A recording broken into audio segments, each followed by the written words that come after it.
if you're watching at the beginning, I teased that there was something that I was going to talk about that I normally wouldn't share. But here's the thing. I feel like I have to be a little bit more confident in my insights and in my takes, because if I'm not, then I'm denying you guys potentially good content, potentially good insight. So I'm going to share this with y'all, and I'm going to trust y'all not to roast me if I'm wrong. But the more I look at Tyler Guyton, the more I feel like a lot of his problem is quad dominance. I'll see if I can bring it up to give y'all an example of what I'm talking about. But this was something I'd actually been thinking about for a long time. And this is another thing that's based on my experience in roller derby. So in roller derby, not only was I a player, but I was also a coach and a trainer. And roller derby is one of the things that led me to be the kind of personal trainer that I am. So anybody who knows anything about the world of fitness, there's like, not every trainer does the same thing. There are some trainers that are like very into aesthetics, and it's more like gym pop aesthetics. Like, I'm gonna help you lose 10, 20 pounds and yada, yada, yada. There are some trainers who are into aesthetics to the point where they have clients that go to competitions to show off their bodies and win money for how muscular and lean they are. And there are some trainers who focus on athletic performance. And that is my area of expertise. And so one of the things about roller derby that got me into doing that kind of training was that when I first started playing, when I first started skating, I would get feedback on my skating from people who were trying to help me be a better athlete, but what they were telling me wasn't translating in a way that I could use it and make it make sense. And so I did eventually get a trainer. And the first trainer that I got was one of the trainers that I told you about, who's more like, oh, let me help you lose 10 pounds, whatever. He was that type of trainer, but he was trying to help me get stronger. And one of the things that he did, for example, was he taught me how to do squats with my heels elevated on a board that was behind me so that I could sink deeper into my squat. Now, here's the problem that I learned about that later on. I eventually got another trainer, one who was more focused on athletic performance. And that trainer said, and here's why this was important. One of the most important things in roller derby as a blocker, which was the position that I played at first, I was a blocker, is getting low, especially for someone who's smaller like me.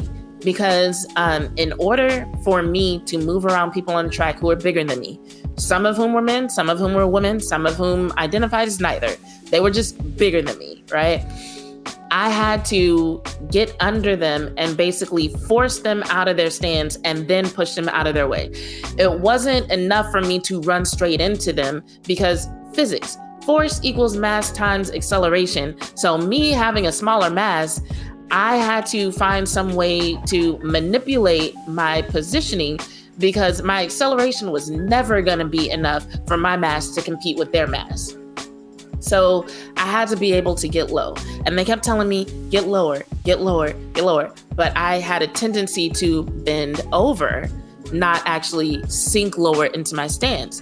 So when I got this new trainer, that trainer was like, well, the reason you're having problems sinking lower into your stance is because you have poor ankle mobility and you're quad dominant. And the thing was, what this trainer was telling me to do was actually not helping my ankle mobility. And because I had bad ankle mobility anyway, I was basically leaning into my quad dominance in order to do my squats. So my quad dominance was getting worse. My ankle mobility was not being improved. And so basically my mechanics as a whole were not being improved for me to play that sport. And so here's why I thought about this when I saw Tyler Guyton. I had to use the information that I learned about myself and the trouble that I was having playing my position to train. And I played roller derby for about a decade. So twice a year, I had to train new skaters, some of whom had never even skated before. And when I say twice a year, I don't mean like 2 days a year. We had a reg league program. There were 2 tryouts a year for most leagues, but rec league was damn near year round. So for most weeks throughout the year, at least once a week, I was training other skaters how to do this. And I had to teach them a quicker way to get where it took me a long time to get. And so I started seeing patterns in terms of what does quad dominance look like? What does poor ankle mobility look like? So I say all this to say, also, if you watch Girls Talk, Boys Talk, one of the things that I asked Tyler Guyton about was his experience self-scouting. When I asked him that question, what I was trying to get to without going directly there was find out what feedback he was being given on how to get better. And the reason is because if someone is telling him what to do, if they're saying, hey, you need to work on your anchor, they're saying, hey, you need to work on bending your knees, whatever. If they're telling him he needs to do that, but they're not addressing his biomechanics, he's never going to be able to do it. And I'm not saying that to say he'll never be a good athlete. What I'm saying is that without the proper instruction, he'll never be a good athlete. If I'm right and quad dominance is indeed his problem, unless he fixes it, he will never be able to contribute properly to this team because he will never be able to get his body positioning correct. And I know never is a harsh word. So yes, I'm using the word never, but that never is conditional unless he fixes this specific problem. And so here's why this is interesting for this conversation, because right now the conversation is Tyler Guyton needs work. In order for him to get the improvement that he needs, he's got to have game reps. However, if quad dominance is his problem, he doesn't necessarily need game reps to fix that. As a matter of fact, game reps might hurt more than they help. And the reason why is, let me explain what quad dominance is, because when I was in Vacha's Patreon earlier, he said he didn't know what it was. And so I don't know if everybody knows what this is. But here's how I was able to pick it out on Tyler Guyton. Because when I said it, and Vaj was like, I don't know what that means, I literally went and grabbed one of my books just to look at the signs of quad dominance and compare them to what we were watching on the screen, right? So some of the signs of quad dominance are things like your weight being forward on your toes, having trouble bending your knees to a certain depth, having a tendency to bend too much at the hip, having a tendency to lean forward into athletic movements instead of sinking lower into a stance. So all the things that we see him have issues with are related to quad dominance. One of the other things, or I should say, one of the things that makes quad dominance such a big issue outside of athletic performance is the fact that quad dominance is associated with knee injuries. So here's the thing. Quad dominance basically means, so if you look at your thigh, on the front of your thigh, or if you're sitting down on the top of your thigh, that's your quads. And this is a very simplistic way of describing where these muscles are. So just go with me. So on the front or top of your thighs, that's your quads. On the back of your leg or the bottom, that's your hamstrings, right? So those muscles are supposed to work together as you sink into a stance and rise up. So as you're going, so like imagine that you're doing like a barbell squat and you're trying to go below parallel. Above parallel, that's mostly your quads controlling the movement. Once you get to parallel and you're able to sink lower, that's when your hamstrings start to kick in. My phone is telling me it's at 20% battery, but we'll get through this. And then as you're coming up, you need those muscles to work together again. And you also need your glutes to kick in and support that movement, right? So when it comes to quad dominant people, usually their hamstrings and their glutes they're not strong enough and or they're not engaging properly. So it could be one of those things or both. And so here's how it connects to knee injuries. The ACL, we hear that phrase a lot, right? Anterior cruciate ligament. It's very important and athletes tend to fuck it up. The ACL is important for preventing anterior translation of the tibia. In other words, if you were to stand up, the part of your leg below the knee, that's your tibia. And if it weren't for certain muscles and ligaments in your body, when you take a step, it would want to slide forward because of physics. So you have muscles and ligaments in your body that say, hey, don't do that. We need you to stay underneath the femur. We need you to stay behind the patella, which is a kneecap. So the anterior cruciate ligament is one of the things responsible for that. Now, something else responsible for that is the hamstring. So yes, the hamstring is on the back of the leg. Actually, let me bring up a picture of the hamstring so I can describe this. Because I'm like, the hamstring is on the back of the leg, but it wraps around to the front. I'm like, y'all are going to be like, what? It has a long head, which is the main one that we talked about originating from the ischial tuberosity. So there are actually 3 heads of the hamstring. He's talking about one of them. And the short head, which we can see originating from the linea aspera about the of the femur, so much lower down than the long head. Now, in terms of their insertions, they join almost together at the head of the fibula.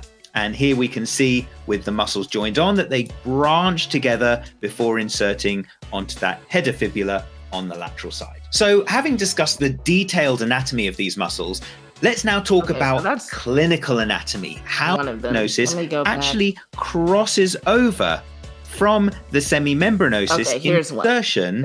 It's at the more posterior places. Let's start with the semimembranosus muscle. Now, as we said, the muscle belly of this muscle is located on the most medial side of the posterior thigh. And when we look at its insertion, it's at the more posterior aspect of the medial tibial condyle. And we can see that insertion there. Now, this is where it gets really interesting between the semimembranosus and the semitendinosus, because you'll be able to see that the semitendinosus actually crosses over from the semimembranosus in terms of its insertion. And we can see that the insertion for the semitendinosus is more located at the medial tibial condyle at the Pezanserine region. So there we have. So he's basically used a lot of big words to describe how the hamstrings work. So basically, there's 3 parts of the hamstring, really simplifying this for you guys. One of them, so they all insert in the lower leg below the knee. One of them goes to like the fibula area. One of them goes to the back of the tibia. And then there's one that crosses over towards the front of the tibia. But basically all that describes how the hamstring helps to prevent anterior translation of the tibia. In other words, it helps prevent the tibia from going forward. So basically, when it comes to the ACL is depending on that help from the hamstring to be like, all right, we're going to keep the tibia from going forward. And this is especially important when you're running, lunging, or changing direction.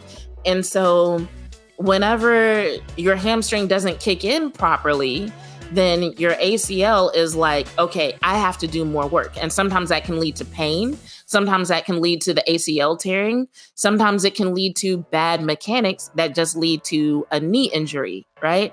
And so when Tyler hurt his knee and they're like, oh, it's day to day, I was like, dang, that's another box checked on the list of possible evidence that he's very quad dominant and that's his whole problem. So there's good and bad to this. Like I said, fixing quad dominance does not rely on game reps.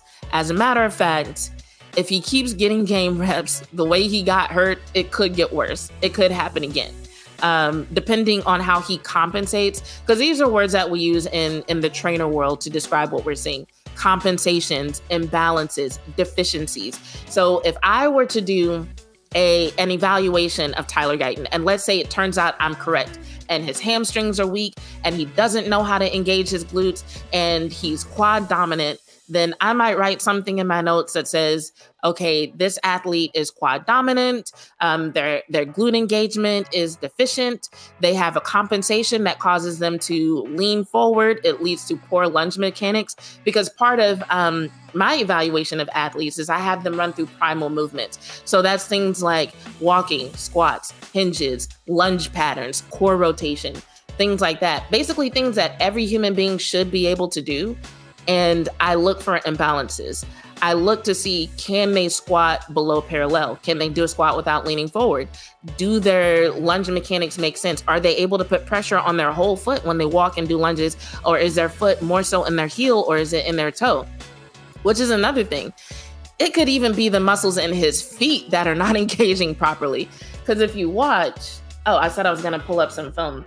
But if you watch, he's on his toes a lot. And that's not the easiest thing to see when they're playing on grass, because he doesn't come up on his heels a lot.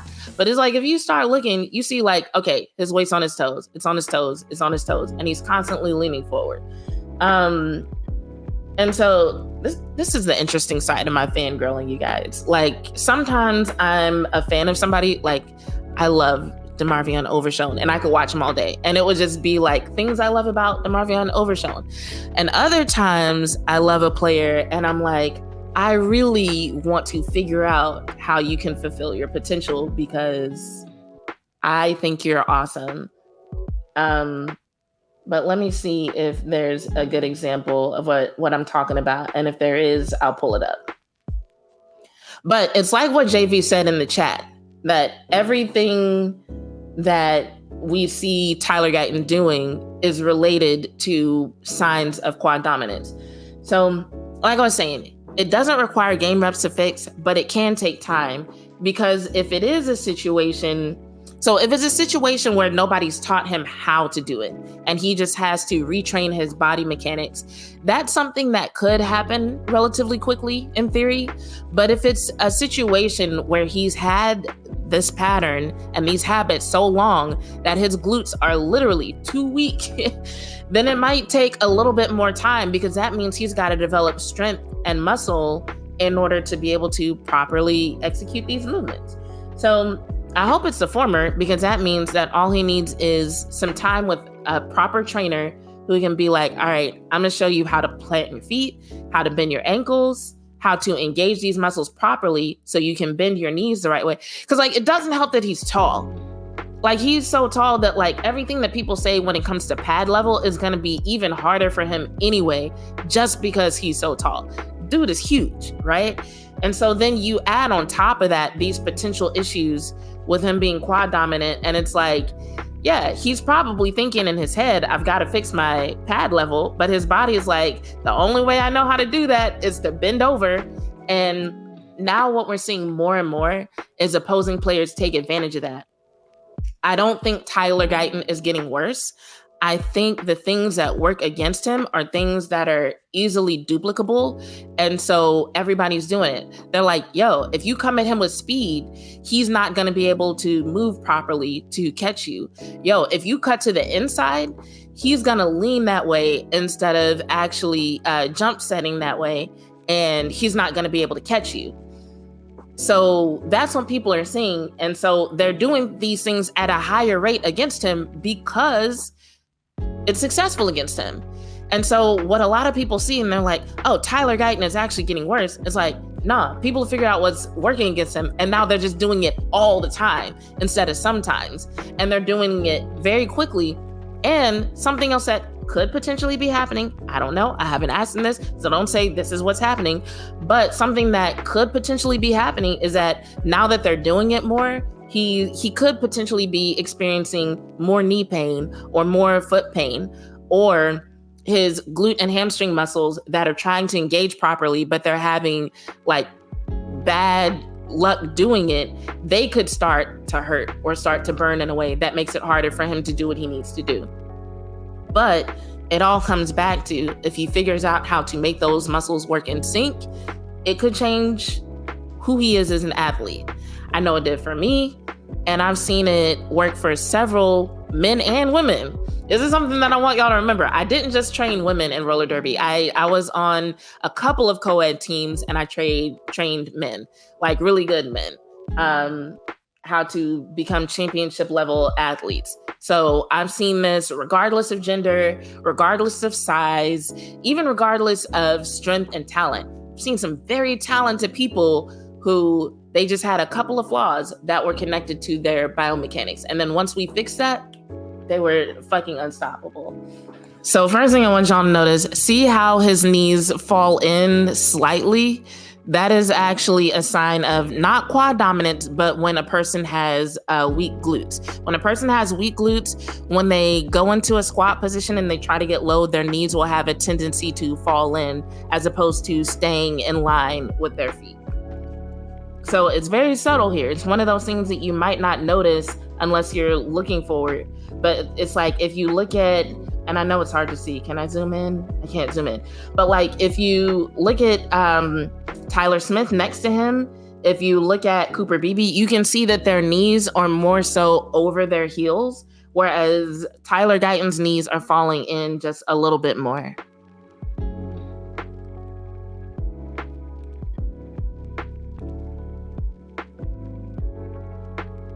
We get the ball snapped. Dang, nothing even happened. Hold on, I'm gonna try to look at one more play. This is what I meant when I was like, I can't find it. Like, I keep clicking through and finding stuff like this for some reason.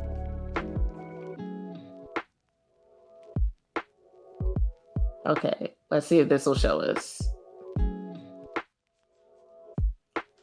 So he's in a staggered stance here, but even here you can see that his knees are still falling in relative to his feet.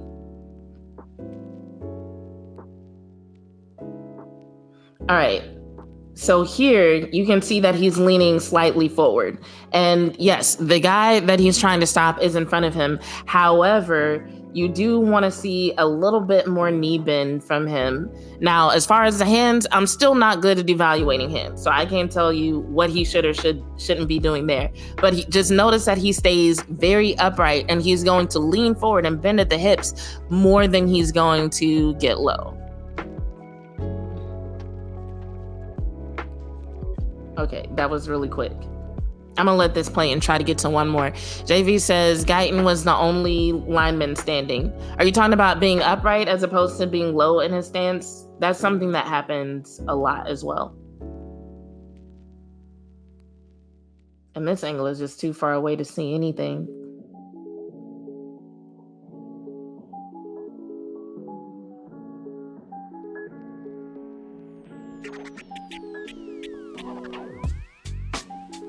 So I don't know if you could see it. Let me see if I can slow this down a little bit. But basically, as he tries to slow down, so he's getting pushed backwards. And as he tries to slow down, he's up on his toes like a lot. So I can't enlarge it, but I am gonna try to slow it down and see if that kind of paints a better picture.